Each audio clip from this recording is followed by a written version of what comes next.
I'm afraid of being alone with women again, so I can't date anymore since voices make me shudder. Besides the fact that you're not paying for what you did to me, she said everything. You were not aware of all your terminations, while I had 4. This stuff must be fun for his therapist, and I doubt I could take it. Second story. I was in a relationship for nearly 3 years when my boyfriend convinced me to relocate 5 hours away from my current location because he felt it would be nice to move to a different state. When we relocated in August, the mother was relocating to that state. Since my favorite cousin had recently passed away over Thanksgiving, I asked him to stay with me and wait until Christmas to visit his mother, but we went with her since we wanted to see her again that Thanksgiving. During that period, he never heard from him. He stayed through Thanksgiving and left right before Christmas. He elected to stay there, and I was unable to speak with him since he was out on a date. I didn't call him because I didn't want to come across as annoying, but on the day he was meant to return, his father called to let me know that he wasn't coming back. I pretended that he had passed away on his way home and didn't even attempt to contact him again. But 6 months later he contacted and wanted to reunite. I burst into hysterical laughter. He questioned him if he had a mental illness. What do you mean? You left me on Christmas right after I lost my cousin on Thanksgiving, and you think I would take you back. Oh, I guess you don't need me anymore, she added, with a dejected tone. Story 3. She heard a story that I terminated everything around the time of the South Park episode, which was supposed to be an allegory for ending everything, and she said, no, I don't. One of my friends, however, informed another that I had deleted my Twitter account, and they thought they meant it metaphorically rather than literally. We were separated for a year, but it messed her up. One day she texted me, I'm still missing you. I can't even imagine how she responded to my ha, but she probably thought ghosts existed for a minute. We talk, I talk, she screams a little, clears the air, and she tries to figure out how the hell I'm still alive. I felt bad for her, like I really wanted to laugh and find it funny, but she wasn't having any of it. She was freaking out, and I had to calm her down. She's like that, you know, not really all there's kind of experiencing life like a fever dream, so moments like this require extreme patience and delicacy. The week before the first semester of college, she came over to my apartment, and we were lying down in her bed watching TV when she started crying. I asked her what was wrong, and she said, I don't think you're the one I want to be with. I suppose she'd been thinking about it for a while, but it surprised me and didn't go well. We caught up a little, and she told me that life was going okay for me. She also made me solemnly promise that it would call her if I was going to die. She had changed her phone number, and I had not seen or spoken to her for years. One day, I was at work when I got a text from an unknown number asking how I did this.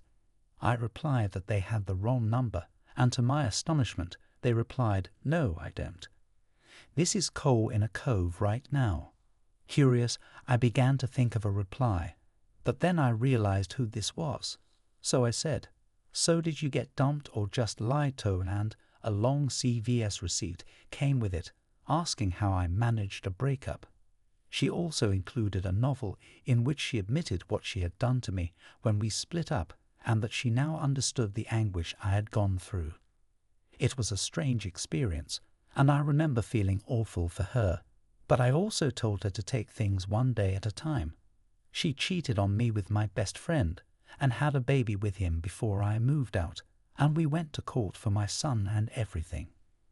We had a court order that my son couldn't be around certain people she was living with, so she called and asked me to do these more subtle manipulative things, even though I had known her game for years. I drove an hour to the house. She lived with people my son came around in the middle of nowhere. The child is too young to understand that he can't be around her because she is making poor choices, so DS advised me to tell him that I feel bad for him. But I'm glad she's gone, and I'm glad he's better off with me. She kept telling me that I could keep my son for her time with him, saying that her car was broken down. I had him for 2 months straight before that call, and I haven't heard from her since. She had abandoned my son, and I was given full custody of him because she had not called, texted, or shown up for more than a year and a half. She asked for my mailing address years after our nasty breakup and subsequent lack of communication because she had found something while moving that she remembered held a lot of sentimental value for me. I was thankful, but not surprised that we weren't a good fit. She is a wonderful person, and I would have done the same if I had found something important to her. I'm sure she knows that I'm not friends or anything, and we probably won't speak again, but it takes nothing to be kind and decent to one another, especially someone you once loved or even still love, even if you don't want them in your life anymore. It's absurd how love works, doesn't it? Story 7. Anna lost her father, and I got a text. She knew I had lost mine about 6 years before we started dating, so I sent her my condolences, and she said she would be in town for the funeral, and maybe we could meet. When I went to meet up, it was her irate little sister who told me how much of a schmuck I was to her sister and her family. Apparently my influence is so great that it would have completely ridden off the 7th largest city in America if it hadn't been for the funeral. She thought I had cheated on her sister, which is why we broke up. I explained that I didn't cheat on my ex, but she was insecure and always thought it was cheating without reason. I just got tired. Long distance didn't help either, and it turned out that her younger sister had recently ended a relationship in which her boyfriend thought the same thing of her because she was just living her life. We ended up talking and hooking up a few times, but my ex still thinks her sister gave me a hard time, and she tried to set me up by sending her sister to cheat on me and work story 8. She called about 6 months after leaving the house and kids for the man she was having an affair with, and I basically lost contact after she decided to ruin her entire life and throw me under the bus to take care of the bills and the children in the house. We are getting married in a few months, and I've cut off contact with cheaters at this point. She was not doing well mentally, so she moved to another town about an hour away to rebuild her life and try something new for herself. I still remember her crying to me and telling me that she was sorry and that she would be the best wife ever. I was really skeptical, but I believed her, and it took weeks of phone calls to start restoring trust. 2 months later, she stayed for Christmas with the kids and sent me down to let me know that she was confused about her relationship with the other guy, and then she left again. It turned out that she had been playing both sides the entire time, and I had to tell my kids for the second time that she wasn't returning. Story 9 now, I'm answering, but I was dating this guy for a year and a half, and it was a great relationship with plans to move in together at his place, etc. Unfortunately, I didn't have a BPD diagnosis at the time, so it really messed up the relationship. In addition, it was the first healthy relationship I'd had, and I had no idea how to handle that. The BPDW broke up with me, so we didn't speak for a few years. During all of this, I realized how horrible I was to my ex. I also spent a lot of time thinking about and managing my disorder. In 2018, I found him on Facebook and messaged him about how I treated him during our relationship, which ended when I was finally diagnosed. I told him that he was a wonderful guy who I hope found a wonderful girl, that he didn't do anything wrong, and that I was happy married and dealing with my disorder. He replied that he accepted my apology, saying that everything was fine, and congratulated me on my marriage. We haven't spoken since, but I'm glad I was able to come to terms with the fact that I was a terrible human being. I helped her pay for therapy, which helped her get her life back on track financially and mentally, and as she gradually improved, we would argue a lot because if I showed even the slightest hint of anger or aggression, she would revert to the previous negative state. What had started out as healing in authentic trauma turned into a tool for manipulation against me whenever serious things needed to happen that she didn't like. so I put up with it in the hopes that therapy would work out.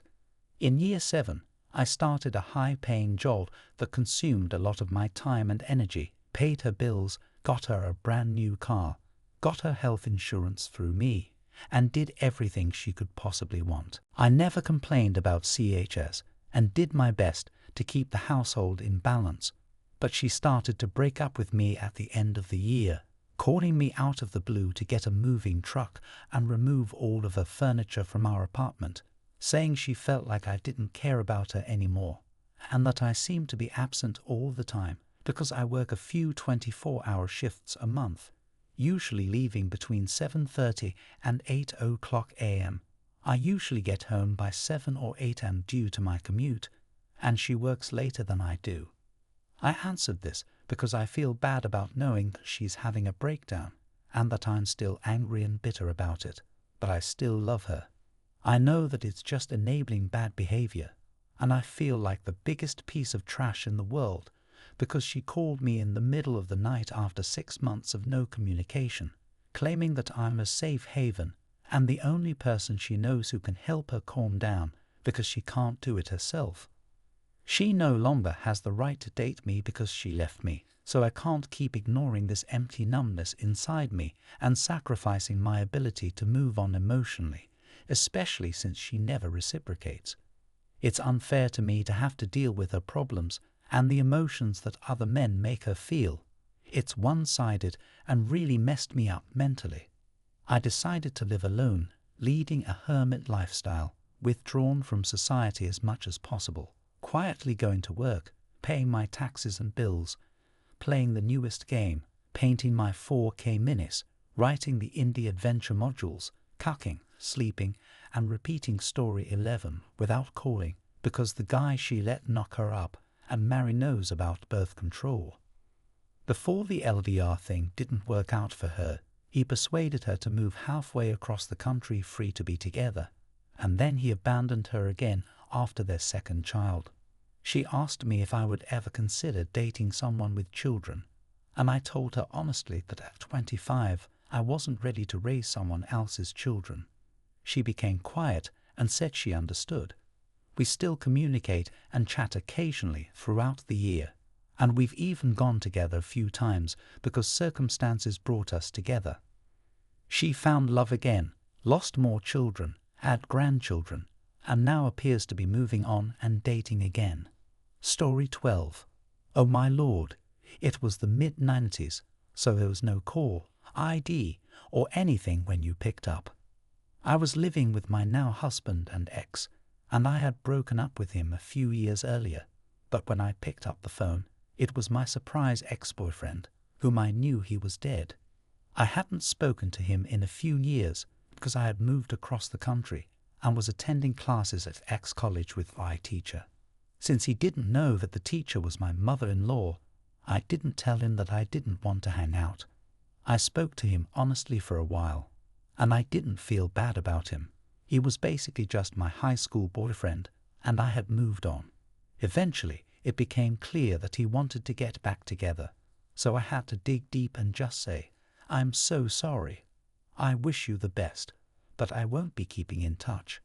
I know that this was harsh for someone who had traveled thousands of miles to be near me, but it's true that I never confessed.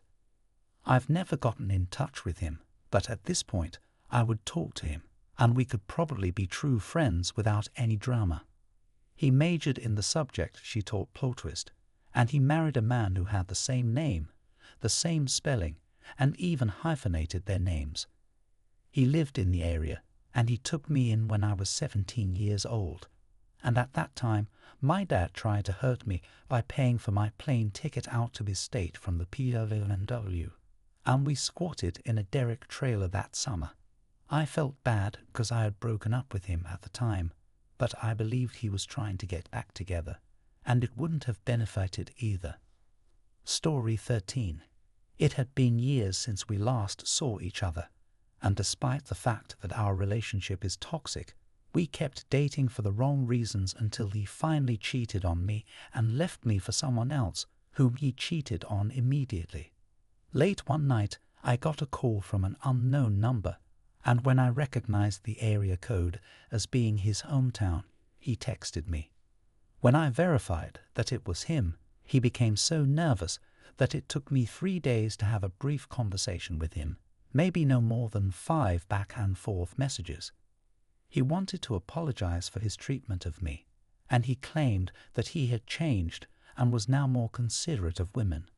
He had a pregnancy scar, and I wondered what life would have been like if we had stayed together and had kids. The last time I saw him, I hated him even more because, even though I understood his need to apologize, I really wanted him to leave me alone after years of not talking to him, only to have him bring up all those painful memories to clear his conscience. Story 14. We broke up because, after 2.5 years, she was still comparing me to her ex-husband, and our relationship was a roller coaster. In April, friends came to the nightclub where I worked security, and 5 years later, I was very kind to them. One night, my phone started pinging with notifications that she was liking my Facebook photos that I had forgotten to put on private. I showed my then-fiancée that wife the alerts, and she told me to call her and see what she wanted, but to keep the phone on speaker com. I found out that she was divorcing me. He had been cheating on me with dating apps all along, and she had just found her on his phone. She wanted to talk and get closure on us, so I laughed and told her that I had no pity for her, that I was engaged to the girl I met after her, that we were closing on her first house, and that she deserved everything she was getting. I hung up on her that fall of 2016, and I haven't heard from her since. It was a strange throwback feeling, and I hadn't thought about that part of my life in a long time. My first ex called me out of the blue and admitted that she didn't know my number. She sent messages to 3 people who knew me, but since I'm not very good at social media, they asked if I was okay. I told them that I was, but I was curious as to why we've been caught up a little in our lives for 10 years. She was someone I wanted to be with forever back then, but it seems like she had a difficult marriage, and recently he got tired and came away. My wife told me that I wanted to make friends because I felt like I had messed it up in the past, and that we were great friends before we got into a relationship. I looked over her texts and told her everything she said, and it was clear that she was hitting on me. I didn't think so at the time, but I could understand what she meant. I texted her, but she never responded again. She just changed her mind. But it seemed more likely that she was hitting on me. 16. This was my disgusting, cruel, and cheating ex-boyfriend from about 2 years ago, and I had no idea how he got my number.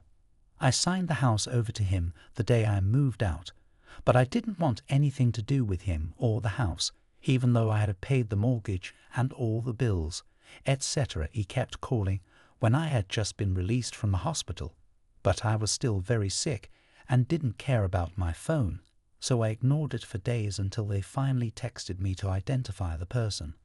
The house sale was going for the same price that we had paid for it, and if he didn't get the paperwork signed back, it would fall through and he would lose money in the sale. The best part is that I hated him at that point, but my sister hated him throughout our relationship, so when she found out, she took the paperwork and promised to check it all over for me. Unfortunately, it took her 7 weeks to check everything because the house south of it ended up selling for $30,000. My sister and I have never liked each other. In fact, we hate each other. It's a lifelong thing because I was always sick as a child, diverting Mom's attention from her and wasting space on other people, according to my parents. It bothered me because I couldn't figure out who gave him my number and who told him what had happened to me. But one day I realized that it was my cousin who had betrayed me throughout our relationship. Wow, story 17. I did not stop communicating with my ex-girlfriend. I'm married to a new girl. A few months after she got a boyfriend, I started dating a girl. I mentioned it to her once, and she went silent, made an excuse, and hung up. That was strange, and I thought I would never hear from her again. She blocked me on all social media, and she blocked my number, which was 16 years ago. She texted me about things every week, and she was happy when she got a new boyfriend. I thought he was much better than I was, and they had a lot more in common. I guess she wasn't as cool as he thought she was because I haven't spoken to her since. Story 18. His high school ex texted my childhood best friend when we were around 26 or 27, and since she started acting strangely, their relationship ended. Zach was with his current girlfriend at the time, and she listened in. Anyway, Zach tells him that she's in rehab right now, and that one of her assignments was to apologize to everyone from her past, but she doesn't have to because they were still learning about love. His ex then goes on to say that she needs to apologize again. I'm not long out of a pretty serious relationship that lasted 5 years, but it wasn't my longest. But people talk about the perfect love, or whatever you want to call it, and that's what we had. I suppose we both had problems before the relationship, but we never really disclosed them. But those things are easy to pick up on. I moved to a different country because of problems with and before the relationship, and after my time there ended, they insisted I would do another stint halfway through. My friend immediately hung up the phone and said, I didn't know she cheated on me. His girlfriend then lost it, and they both laughed about it for a delightful hour. They cheated on a guy they'd worked with and had essentially fallen in love with for a few months before he ducked and chucked them, leaving them very depressed. Nevertheless, I came home with a ring to get wet, start a life together, have kids, and do all the normal things that neither of us had done growing up. And I went ahead with the proposal even though I knew all of this, leaving them money for a tattoo they'd planned since we started dating. I'm not sure who is to blame, but I'm completely destroyed by this, and I'm not certain if it's me or they've. They were the only reason I returned, and I haven't spoken to them since. They were upset with me for knowing about this new guy that a few friends told me because he ended up talking about them in public, sharing very personal information with strangers and pops, and showing their Instagram to strangers who became friends with me in my small city. I've tried to get in touch with them about things that need to be resolved after our entering life, so I suppose this is from someone who genuinely doesn't know if they could respond, and what their response would have nothing to do with the post. I realize I'm kind of hammered right now, and have no one to talk to about these things where I am, I suppose story 20 is nothing like this, but I wish I could text my now 18-year-old 7th grade boyfriend who died in 9th grade. We were together for only 3 months, and he told me he loved me early on. I didn't feel that yet, and I knew it took longer to form that bond, so I told him I wasn't ready to say it. We stayed together for a little longer, and I was awkward around him, which probably made him go away. I tried to hang out with him when he invited me to a movie, but my dad told me no, and I started to finally form the feeling of love for him. I know it sounds silly, but I think it was just love for him as a person, and we broke up before I could tell him. When I was in the 8th grade, he started to tease me and treat me like a friend, which I really appreciated. I wasn't into him anymore, but I loved him as a person and friend, and we would hang out at school. A few months after the virus started, he passed away from an untreated tumor that completely took over. We had barely started freshman year when I got a text from my friend saying he had passed away. When I realized it was true, I went into shock and started crying, so I called one of my best friends who was friends with him, and we talked about him whenever we felt down. This is to let him know how much I love him, explain everything that happened in 7th grade, and let him know how much I appreciate him.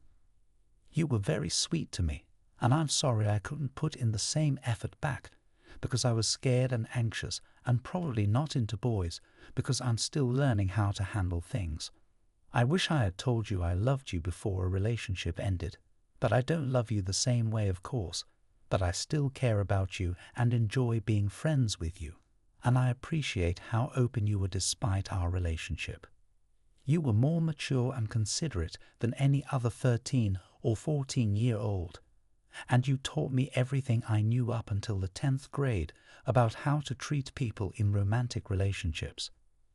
Be treated and how to treat others. Thank you for being a wonderful friend and person. I wish I could have texted you or something after 8th grade ended. I feel like maybe I would have found out about the condition you were in. I've always wondered if you were going through that growth at school and kept quiet and covered it with your hoodie. Maybe if we asked you how you were doing more, maybe if Ford got around, maybe if your parents took you to a doctor before I was too late. I miss you, and I know you would have done some crazy things. You were smart enough to graduate yesterday, so you should have performed amazing things. They may be experiencing something mentally or physically that they don't know how to verbally communicate to the parents out there. Rely on modern medicine. It's been studied and modified for many years. Herbs won't fix everything, especially tumors. Tell your loved ones you're proud of them and that you love them.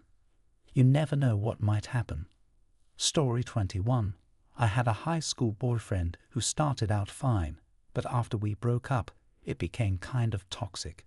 We just kind of loved and hated each other, so we would use each other if I ever wanted to hook up. He had a girlfriend because in my mind at the time, it didn't matter because I always thought he would eventually get married. This lasted until I graduated from college, and each time I told him no, he would just say that he didn't care because eventually we would be together.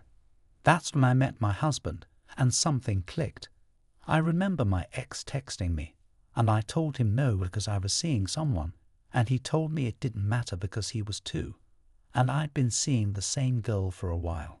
Even when we were together last, it was the first time he ever pushed back, and I honestly feel like it was relieved. I said no because I don't think he really wanted to be with me again. He's married now to that same woman, and they look so happy and in love, and I'm glad we realized that 13 years ago, because man, our lives would have been very different. Story 22 line texted me through a mutual friend, and she didn't have my cell, and she mentioned that her father had passed away and that she was cleaning out his desk when she found a small wood carving I had done for her father. I know that the last time I heard from him was when I told him I was expecting my first child, and every time he contacted me, I don't think he meant it. I think it was just a test to see what would happen. I probably was never going to finish it now that his daughter and I had split up. I said in a note I gave him. It was sort of symbolic of an unfinished relationship, but I had huge respect for him and enjoyed my time with him, I wrote. He treated me like a son anyhow, so it wasn't intended as a guilt trip for her to eventually discover or anything. As previously stated, you discovered it nearly 24 years later and sent me that text from a mutual friend that read, "Thank you for being a quality human being." She said it meant a lot to her, and I didn't respond. After 20 years of happily married life, I felt it was a kind gesture among adults. He told me I already sounded different when he contacted me a month into my first semester of college, after I had left her town. He remained silent when I questioned him about it. We spoke for a few seconds before hanging up, and I didn't hear from them again. After a few months, I got a call from them out of the blue. I told them that I was celebrating my current partner's birthday, which was on the same day, after they became furious that I had forgotten theirs. For years, I didn't hear from him when he hung up again.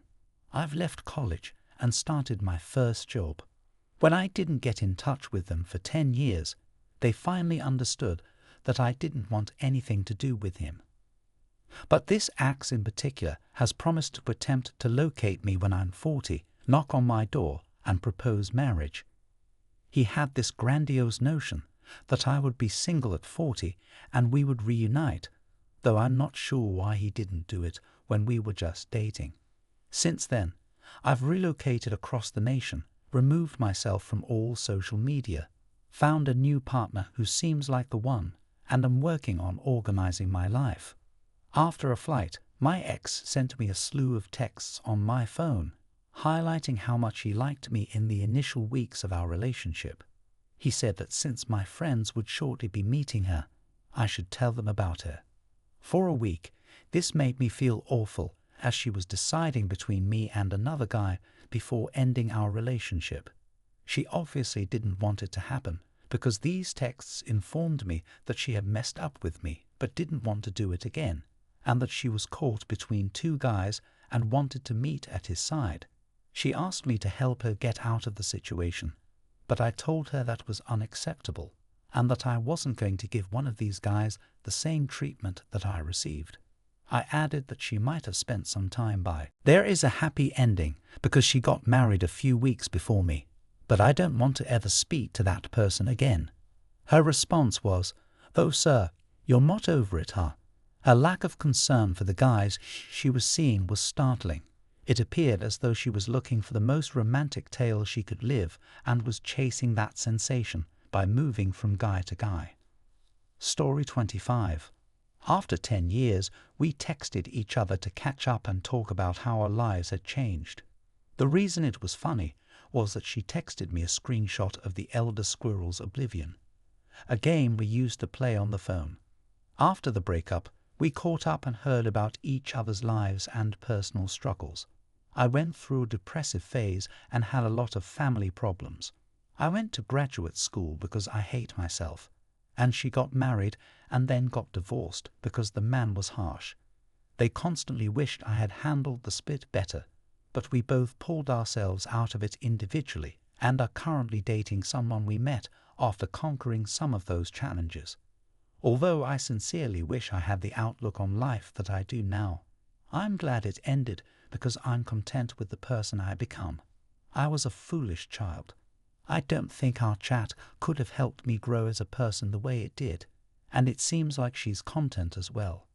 I apologize, but when I was 20, I went through a horrible breakup. 30 years later, she called me to end our 1-year relationship. When I told my wife about it, she said, "Well, if that breakup was always such a thing, then I'll get it eventually." Story 26. In the early days of Facebook, some 15 years ago, I was inundated with texts from women I had dated when I was single. "I've been considering you, you know. What are you doing?" I get what those are about, huh? My wife is a neurotic drama queen, which is one of the many reasons I adore her. When I say farewell to her, I recall thinking, thank God I'm not with her. A mother, a first-class FR, is the reason I broke up with her. As Carol called the mystery solved, I actually sat in bed. After that, we had a pleasant conversation about our individual lives.